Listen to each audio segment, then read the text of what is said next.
Everyone called it a tragic accident when my young nephew drowned during a family gathering, but deep down, I always knew something was off. Turns out, his death wasn't so accidental after all. And the most chilling part? My sister knew exactly who pushed him, and she kept their secret. I was folding Danny's small Superman shirts, the ones he insisted on wearing daily, even though he'd outgrown them months ago, when Sarah's call came through. Her voice sounded empty and strange, as if someone had scooped out her insides with a rusty spoon, leaving only an echo reverberating in a hollow cavern. "Danny's in the hospital," she uttered, each word dropping like stones into dark water. "He almost drowned at the lake." My stomach plummeted, past the floor, through the basement, straight into the earth's molten core. Danny was just 8 years old, yet he'd been swimming since before he could properly walk. That child was practically part fish, spending entire summers submerged in my pool, holding his breath for 2 minutes straight while I timed him on my phone, fretting about brain damage from oxygen deprivation. He had a wall covered in blue ribbons from swim meets, adorning every inch of space above his bed, and could execute butterfly strokes better than most high school varsity swimmers. The thought of him drowning was like saying a bird had suddenly forgotten how to fly. "What exactly happened?" I inquired, already dropping the laundry basket and snatching my keys and purse from the kitchen counter. "He just went under. The lifeguards pulled him out unconscious. They airlifted him to regional medical. The doctors don't know if he's going to wake up, Lisa. They're saying there might be brain damage." I drove the 43 minutes to Regional Medical Center in 28, my knuckles stark white against the steering wheel, cycling through every conceivable scenario in my mind like a broken record. Heat stroke, sudden muscle cramp, some kind of seizure, an allergic reaction to something in the water. But nothing made any logical sense. Danny was as healthy as a horse, strong as an ox, and more at ease in water than on dry land. He lived and breathed swimming. Sarah stood in the pediatric ICU waiting room, still clad in her wet red bikini, covered by a thin hospital gown someone had draped over her shoulders. Mascara streaked down her cheeks like black tears, and her blonde hair hung in damp, tangled ropes around her face. But something was fundamentally amiss with the entire image she presented to the world. In all our 32 years as sisters, growing up in the same house, sharing the same bedroom until we were teenagers, I'd never witnessed her this composed during any kind of crisis. When our childhood golden retriever, Max, died of cancer, she sobbed for 2 solid weeks, unable to eat anything except saltine crackers, unable to sleep more than an hour at a time without waking up screaming. When she broke her wrist falling off her bike in high school, she hyperventilated so severely in the emergency room that they had to put her on oxygen and sedate her with Valium just to get x-rays. Now, her only child, the absolute center of her entire universe, the kid she'd fought tooth and nail for in a bitter custody battle, was fighting for his life in a medically induced coma, with machines breathing for him, and she looked guilty. Terrified, yes, but not in the way a mother should be terrified when her child is dying. This was the kind of terror that stems from knowing something you're not supposed to know, from carrying a secret that could destroy everything. "Where's Marcus?" I asked, referring to her boyfriend of exactly 6 months and 12 days. I knew the precise timeline because I'd been counting down the days, anticipating this relationship to implode spectacularly, like all her others. "He had to leave for work." "Emergency shift," she stated, not meeting my eyes, staring instead at the motivational posters on the waiting room walls. Someone called in sick at the last minute. That struck me as immediately and profoundly suspicious. Marcus managed a Pizza Hut on the outskirts of our small town of Millfield, population 8,200 according to the welcome sign. What kind of pizza emergency couldn't wait when your girlfriend's child was drowning in a hospital bed with tubes down his throat and machines keeping him alive? "Sarah, I need you to tell me exactly what happened out there at the lake. Every single detail." She stared at the polished linoleum floor, picking at her cuticles until they bled, a nervous habit she developed after our parents' messy divorce when we were 12 and 10 years old, respectively. "I already told you everything. He went under the water and didn't come back up. Kids do that sometimes, right? Even really good swimmers can have freak accidents. But I knew Danny better than anyone in the world except Sarah herself. That kid could swim circles around most adults without breaking a sweat or showing any signs of fatigue. He'd been on the Millfield regional swim team since he was 6 years old and had absolutely perfect form in all 4 competitive strokes. He'd won 17 blue ribbons in the past 2 years alone, and his bedroom walls were covered with certificates and trophies. The idea of him just randomly going under in a supervised public lake was completely and utterly absurd. "Were you watching him the entire time he was in the water?" "Of course I was watching him." Her voice snapped with defensive irritation, the way it always did when she felt cornered. "Jesus Christ, Lisa, What kind of mother do you think I am? Do you think I just let my 8-year-old swim alone while I took a nap? The kind who dates men who obviously hate children and can't see the forest for the trees, I thought, but somehow managed not to say aloud. Marcus had been in Sarah's life for exactly 6 months, and in that relatively short time, I'd watched Danny transform from a bubbly, confident, outgoing kid into something quiet, withdrawn, and fearful. He'd started having nightmares again, for the first time since his parents divorced 3 years earlier. He'd begun wetting the bed at age 8 after being completely potty trained since he was 3. Most telling and heartbreaking of all, he'd started clinging to Sarah whenever Marcus was around, like a baby monkey afraid of being abandoned in the jungle. I tried to voice my concerns with Sarah multiple times over the past few months, but she was so desperately lonely and emotionally fragile after her messy divorce from Danny's father that she refused to see any red flags waving in hurricane-force winds. Marcus was undeniably handsome, 6 feet 2 inches tall, with thick dark hair and the kind of dangerous, predatory smile that made otherwise intelligent women do catastrophically stupid things. He had charm when he wanted to use it, which was usually only when Sarah was around, and never, ever when it was just him and Danny alone. The pediatric doctor emerged from the ICU 3 hours later, looking exhausted and grim. Dr. Martinez was a small woman in her 50s with kind eyes behind wire-rimmed glasses. Danny was stable, but remained in the medically induced coma to prevent dangerous brain swelling. There was still a significant amount of water in his lungs despite the emergency room's aggressive treatment. Most concerning of all, there was visible bruising on his shoulders, upper arms, and the back of his neck. Bruising? I asked sharply, my nursing training from community college automatically kicking in. Could be from the rescue efforts, Dr. Martinez said very carefully, in the diplomatic way that doctors speak when they suspect something sinister but can't prove it legally. Sometimes the lifeguards and paramedics have to use considerable force to extract someone from water and perform emergency CPR. Sarah's face went completely white, as if someone had drained every single drop of blood from her body. She gripped the back of a waiting room chair so hard that her knuckles turned the same ghostly color as her face. "Can we see him now?" she whispered through trembling lips. We followed Dr. Martinez down a sterile hallway lined with cheerful motivational posters featuring cartoon animals that felt grotesquely inappropriate given the circumstances. Danny looked impossibly small and fragile in the hospital bed, completely dwarfed by the forest of machines that beeped and hummed and kept him tethered to life. Tubes snaked into his nose and mouth like some kind of medical octopus, and his skin had a grayish pallor that made him look like a ghost. His lips were still faintly blue around the edges, and those bruises on his shoulders stood out like dark purple flowers against his pale skin. I studied them closely with my trained eye, drawing on everything I'd learned during my brief nursing career. These weren't the kind of bruises you'd get from a legitimate rescue operation. They were too specific, too purposeful, too perfectly symmetrical. They looked exactly like what you'd see if someone had grabbed an 8-year-old by the shoulders and held him underwater while he struggled and fought for his life. "Sarah," I said quietly, keeping my voice level and controlled, "those bruises look like someone grabbed him hard and held him down." The lifeguards had to. The lifeguards would have grabbed him under the arms or around the chest for rescue breathing and CPR. These marks are on his shoulders and the back of his neck, like someone pushed him down from above and held him there while he tried to surface. Sarah's breathing became shallow and rapid, like she was having a panic attack. She kept glancing toward the door, as if expecting someone to walk in and contradict everything I was saying, or maybe arrest her for something. "I need some air," she said, practically running from the room like the building was on fire. I stayed with Danny for another 2 hours, holding his small, cold hand and promising him over and over that he was safe now, that Aunt Lisa was here and nobody was ever going to hurt him again. Whatever had happened at Clearwater Lake, I was going to find out the truth, and I was going to make sure whoever was responsible paid the price. That night, after Sarah had gone home to shower and change clothes and pretend everything was normal, I drove the 30-minute route to Clearwater Lake.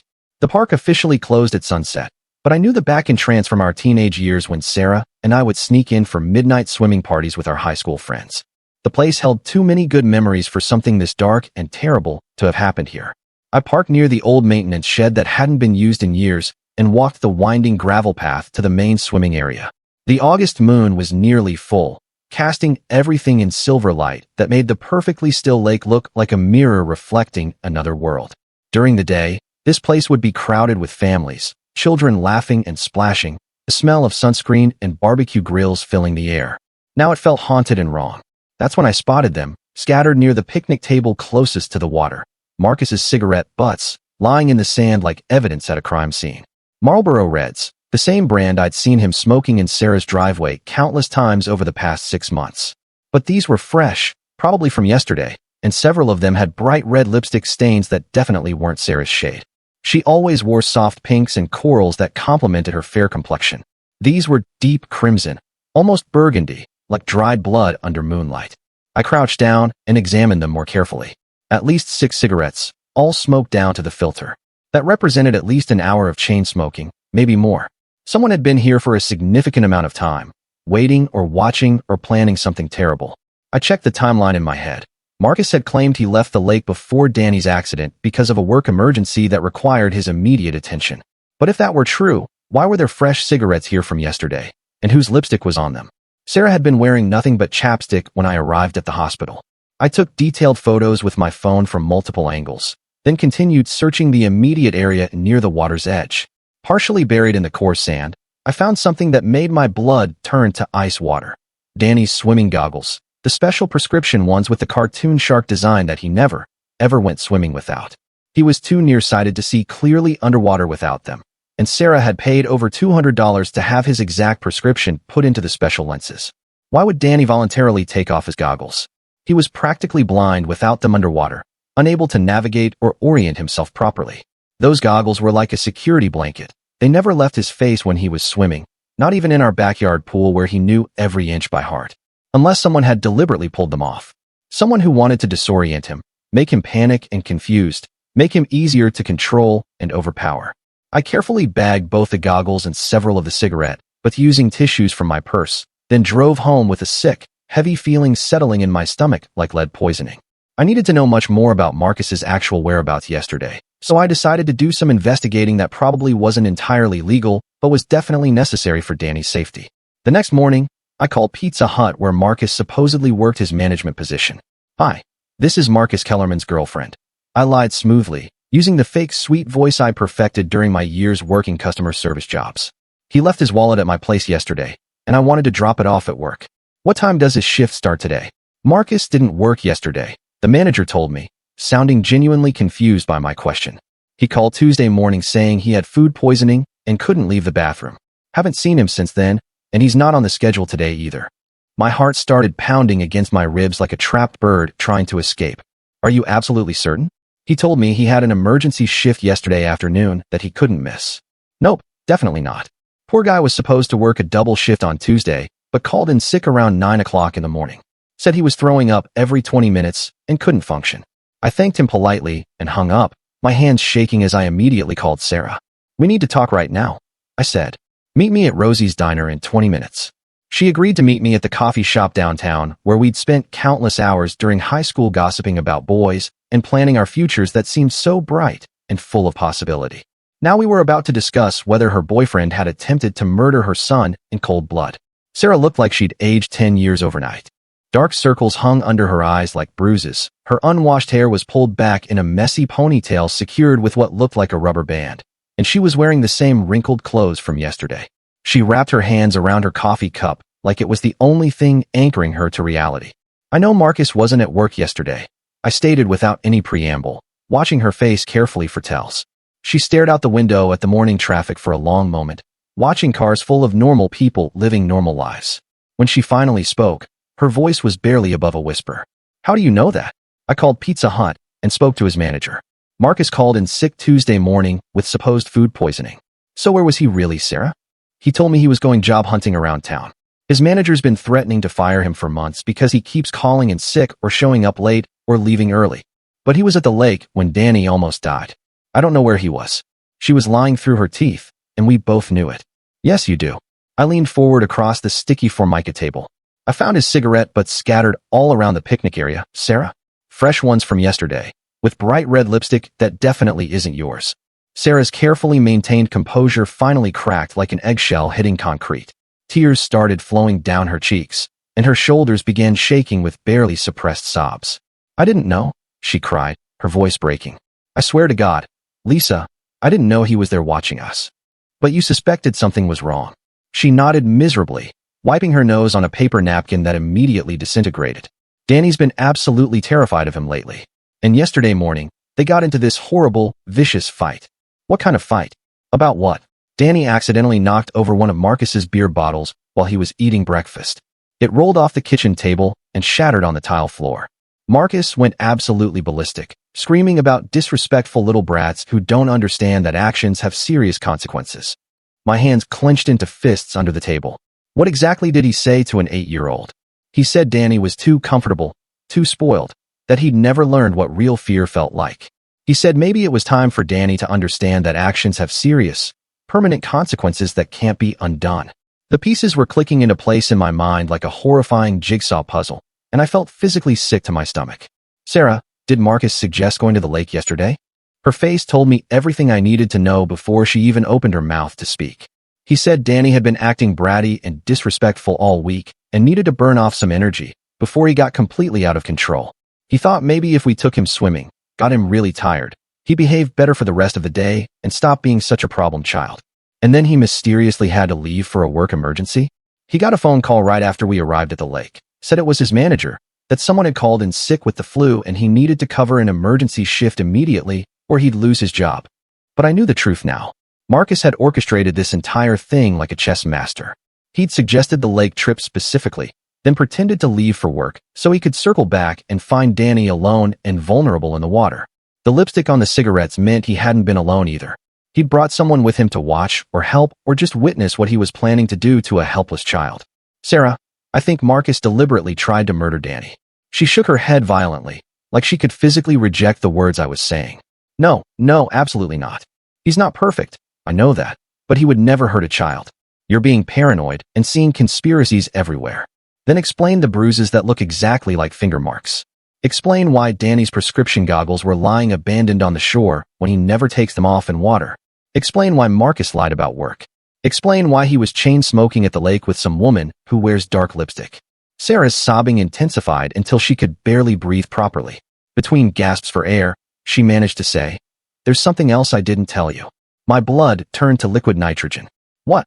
Last week I caught Marcus on my computer looking up Danny's life insurance policy, the one Tom set up during our divorce proceedings as part of the custody agreement.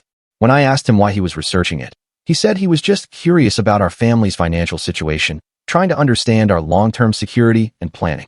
I felt like I might actually vomit right there in the diner booth. How much is the policy worth? $200,000.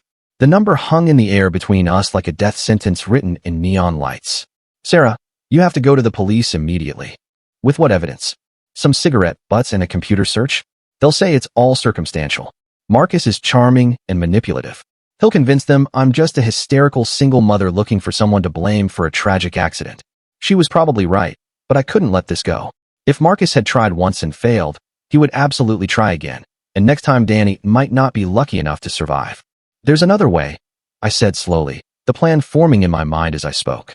We need to get him to confess on tape. Over the next 2 hours, we developed what was probably an illegal and definitely dangerous plan. Sarah would invite Marcus over for dinner that evening, tell him she was feeling completely overwhelmed by the hospital situation and desperately needed his emotional support. While he was there, I would hide somewhere in the house with my phone recording everything. Sarah would carefully bring up Danny's accident and try to get Marcus talking about what really happened. What if he gets suspicious and realizes what we're doing? Sarah asked, her voice shaking with terror. Then we run like hell and call 911 immediately.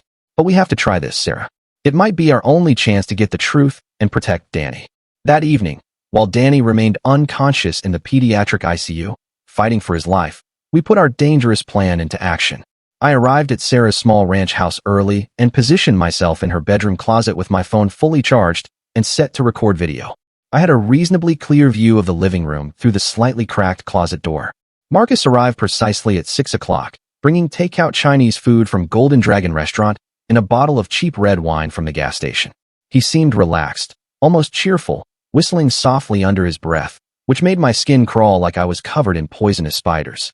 This was absolutely not the behavior of someone whose girlfriend's child was fighting for his life. "How's our little swimmer doing tonight?" he asked casually, not even attempting to sound genuinely concerned about Danny's condition. "Exactly the same," Sarah replied, her voice carefully controlled and neutral. "The doctors say it could be weeks or even months before we know if there's any permanent brain damage or cognitive impairment." Marcus nodded sympathetically and started unpacking the greasy takeout containers.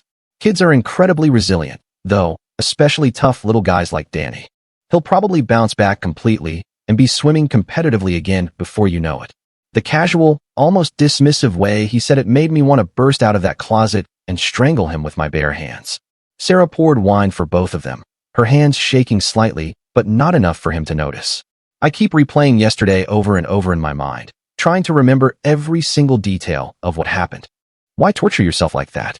Freak accidents happen all the time, especially around water. There's absolutely nothing you could have done differently to prevent it. But that's exactly what I can't stop thinking about, whether it really was just a random accident. Marcus paused with a fork full of lo mein halfway to his mouth, suddenly very still. What do you mean by that, exactly? Those bruises on Danny's shoulders and neck. Dr. Martinez said they looked like grip marks, like someone had grabbed him really hard and held him. I held my breath, watching Marcus's face through the crack in the closet door. For just a split second, his carefully maintained mask of concern slipped completely, and I saw something cold and calculating flash in his dark eyes. Doctors see suspicious things everywhere these days, he said finally, his tone slightly sharper than before. They're probably just trying to cover their own legal liability in case you decide to sue the lake or the lifeguard company for negligence. Maybe you're right, Sarah said, playing her part absolutely perfectly. But I also found out that you weren't actually at work yesterday when you said you were. Marcus set down his fork very slowly and deliberately. The temperature in the room seemed to drop 10 degrees, and I could feel the dangerous shift in his energy even from my hiding place. Who told you that? Does it really matter? You lied to me, Marcus. My son nearly died yesterday, and you lied about where you were during the most terrifying moment of my entire life. I was looking for work, driving around to different restaurants and businesses, submitting applications. I didn't want to worry you about how desperate our financial situation really is. For 6 hours? All afternoon. And somehow you ended up at Clearwater Lake. Marcus stood up abruptly, his 6'2" frame suddenly seeming to tower over Sarah in a way that felt unmistakably threatening. I tensed every muscle in my body, ready to burst out of the closet if he made any kind of aggressive move toward her. You're being completely paranoid and irrational, he said, but his voice had lost all its earlier casual warmth. Grief and stress are making you see conspiracies and plots where there aren't any. Then explain this, Sarah said, pulling out the photo I'd taken of the cigarette butts. Explain why your Marlboro Reds were scattered all around the picnic table by the lake if you left before Danny's accident happened. The silence that followed stretched between them like a wire about to snap. I could hear my own heartbeat thundering in my ears. When Marcus finally spoke, his voice was completely different. Cold, empty, absolutely terrifying. You really want to know what happened yesterday? Sarah nodded, though I could see her entire body trembling with fear. Marcus sat back down slowly, and a cruel smile spread across his face like spilled oil. Your precious little Danny was never in any real danger of dying. I just wanted to teach him a lesson about showing proper respect to the adults who are trying to help raise him. My heart was hammering so hard against my ribs that I was afraid he might hear it. I made absolutely sure my phone was capturing every single word of his confession. I waited until you went to the bathroom. Then I quietly swam out to where he was playing with those ridiculous goggles. Kid was so absorbed in his stupid underwater games that he didn't even notice me approaching from behind. Sarah's face had gone completely pale, but somehow she managed to keep him talking. What exactly did you do to him? I grabbed him by the shoulders and pushed him down under the water, just for a few seconds initially. Long enough to scare him properly. Make him understand that there are real consequences when you disrespect someone who's trying to be a father figure. A few seconds. Sarah's voice cracked with horror. He was unconscious when they pulled him out. He nearly died, Marcus. That part wasn't supposed to happen the way it did. For the first time, Marcus looked slightly uncertain, almost confused by his own actions. He started thrashing around much more violently than I expected, fighting me like some kind of wild animal. I had to hold him down longer than I originally planned to get him to stop struggling and learn his lesson. My vision tunneled with pure, murderous rage. This absolute monster had held an 8-year-old child underwater until he lost consciousness, then calmly watched him nearly die while feeling no remorse whatsoever. So you just left him there to drown? I swam back to shore and hid in the woods to watch what would happen next. I figured when you came back from the bathroom and found him floating face down, it would look like a completely tragic accident. And it worked perfectly, didn't it? At least until you started asking too many questions and getting suspicious. Sarah stood up slowly, backing toward the bedroom where I was hidden. I need to call the police right now. Marcus was much faster than she was. He grabbed her wrist hard enough that I could see his fingers digging into her pale skin, definitely leaving finger-shaped bruises. I don't think that's a good idea at all. See, if you call the police, I'll tell them all about how you've been physically abusing Danny for months. All those mysterious bruises and marks I've noticed on him. I'll say you put every single one of them there. And who do you think they'll believe? A concerned stepfather figure trying to protect an innocent child, or a struggling single mother with a documented history of depression and severe anxiety?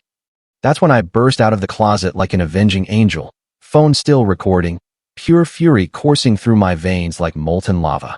They'll believe this crystal-clear recording of you confessing to attempted murder, you psychopathic piece of human garbage.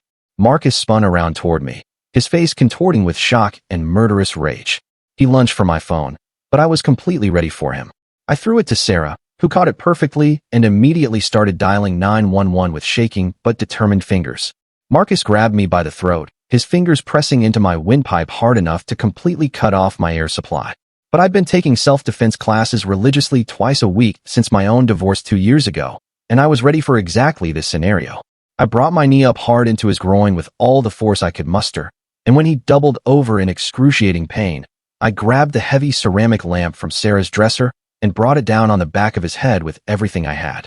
He crumpled to the hardwood floor like a broken marionette, blood immediately beginning to seep from a deep gash in his scalp and pool around his unconscious head. "Police and ambulance are on their way," Sarah said, her voice shaking but filled with newfound determination and strength. We stood over Marcus's unconscious form, both of us breathing hard and probably in clinical shock. After what felt like several hours, but was probably only 10 or 15 minutes, we heard multiple sirens approaching from different directions. The next few hours were a complete blur of police statements, paramedics checking my throat for damage, crime scene photographers, and endless paperwork that seemed to multiply exponentially. Marcus regained consciousness just as they were loading him into the ambulance, immediately demanding a lawyer and claiming that we had attacked him completely unprovoked for no reason.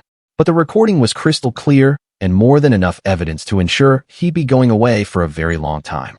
He was formally arrested for attempted murder in the first degree, aggravated assault on a minor, child endangerment, witness intimidation, and several other felony charges that I couldn't keep track of through my exhaustion and adrenaline crash.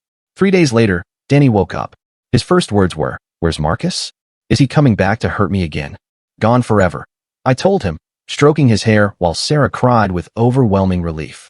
"He's never, ever coming back, sweetheart. You're completely safe now."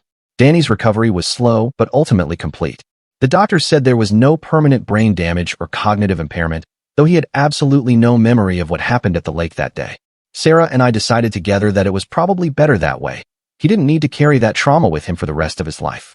Sarah had a complete emotional breakdown once the adrenaline finally wore off completely. She couldn't stop apologizing, couldn't forgive herself for bringing a dangerous predator into their lives, couldn't understand how she'd missed all the obvious warning signs that seemed so clear in retrospect. It took months of intensive therapy for her to begin understanding that Marcus had been a skilled, practiced manipulator who had fooled everyone, not just her. During the trial 8 months later, we learned much more about Marcus's deeply disturbing history. He'd been investigated for child abuse twice before in different states, but never formally charged due to insufficient evidence and clever legal maneuvering. There were restraining orders from 2 previous girlfriends who'd had young children. He had a clear, well-documented pattern of targeting vulnerable single mothers, worming his way into their lives with charm and fake concern, then systematically taking out his rage and control issues on their helpless children. The prosecutor called him a predator who specifically sought out vulnerable families to exploit and terrorize for his own twisted satisfaction. Danny wasn't his first victim, just his first attempted murder that anyone knew about. Marcus was ultimately sentenced to 25 years in state prison without the possibility of parole. As the bailiff led him away in shackles in an orange jumpsuit, he looked directly at me and clearly mouthed the words, "This isn't over between us." But it was over. Completely and finally over. Danny started swimming again 10 months later, though now he only swam in public pools with certified lifeguards and never, ever alone. Sarah found an excellent trauma therapist and slowly, carefully began dating again, this time with extensive background checks, long courtships, and my complete approval of anyone who wanted to be around Danny and me. I sold my downtown apartment and moved into the house directly next door to Sarah and Danny, becoming the fiercely protective aunt that Danny had always deserved but never had. I learned that sometimes family means stepping up when the adults fail, means trusting your instincts even when everyone tells you you're being paranoid, means being willing to commit felony assault to protect the people you love most in this world. 2 years later, Danny won the regional championship in butterfly stroke for his age group. At the victory ceremony, he climbed onto the first-place podium with his gold medal and pointed directly at Sarah and me in the crowded bleachers full of cheering parents. "I want to thank my mom and my Aunt Lisa," he announced into the microphone, his voice clear and strong and confident. "They saved my life when someone tried to kill me." Most people in the audience probably thought he was just being dramatic, the way kids sometimes are when they want attention. But Sarah and I knew exactly what he meant. Some rescues happen in hospital emergency rooms with medical teams and life support machines working around the clock. Other rescues happen in living rooms with hidden recording devices, careful planning, and the courage to act when absolutely everything is on the line. The nightmare was finally over, but more importantly, Danny was safe and whole and swimming again. And I learned that sometimes the most dangerous people in the world are the ones we voluntarily invite into our homes, the ones we trust with our most precious treasures, the ones who smile at us while secretly planning unspeakable horrors. Never again. Not on my watch. Not ever.